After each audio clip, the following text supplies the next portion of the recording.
નમસ્કાર, CB24 news સાથે હું રેશમા આપનું સ્વાગત કરું છું. કંપનીના મુખ્ય કાર્યકારી અધિકારીએ કહ્યું કે અમે 2023ના અંત સુધીમાં દેશના તમામ શહેરી વિસ્તારોમાં 5G સેવા શરૂ કરવાની યોજના બનાવી છે. વિટ્ટલે કહ્યું કે એરટેલનું 5G નેટવર્ક 4G કરતાં 20થી 30 ગણી વધુ ઝડપે સ્પીડ પ્રદાન કરશે. ટેલિકોમ કંપની ભારતી એરટેલે 5G ઇનને લઈને જોરદાર તૈયારીઓ શરૂ કરી લીધી છે. કંપનીનો દાવો છે કે તે 1 મહિનાની અંદર 5G સર્વિસીસ શરૂ કરવાની તૈયારી કરી રહી છે. કંપની આ વર્ષના ડિસેમ્બર સુધીમાં દેશના મહત્વના મહાનગરોમાં 5G સેવાઓ શરૂ કરવા માંગે છે. કંપનીના એક ટોચના અધિકારીએ બુધવારે આ જાણકારી આપી હતી.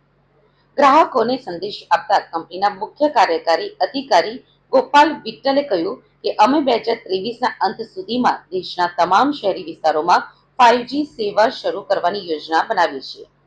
વિટ્ટલે વધુમાં કહ્યું કે એરટેલનું 5G નેટવર્ક 4G કરતાં 20થી 30 ગણી વધુ ઝડપે સ્પીડ પ્રદાન કરશે. CEO વિટ્ટલે કહ્યું કે અમે 1 મહિનામાં અમારી 5G સેવા શરૂ કરવાની અપેક્ષા રાખીએ છીએ. ડિસેમ્બર સુધીમાં આ સેવાઓ મોટા મહાનગરોમાં ઉપલબ્ધ થશે. તે પછી અમે આ સેવાને સમગ્ર દેશમાં શરૂ કરવા માટે ઝડપથી વિસ્તરણ કરીશું. એરટેલ ગ્રાહકોને વધુ સારી સેવાઓ આપવા માટે ઘણા નવા પ્રયોગો કરી રહી છે. ગ્રાહકોને વધુ સારું 5G કવરેજ મેળવવા માટે તેઓને એરટેલ થેન્ક્સ એપની મદદ મળશે.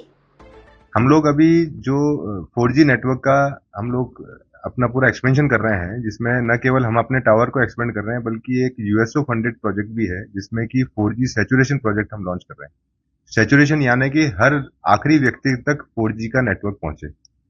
ऐसे करीब करीब साउथ गुजरात में 470 टावर हैं जो कि जहां पे किसी ऑपरेटर का कवरेज नहीं था वहां पे BSNL अब अपना 4G लॉन्च कर रहा है, जिसमें ऑलमोस्ट हमारा काम हो चुका है और अगस्त सितंबर तक हम इसको खत्म कर देंगे.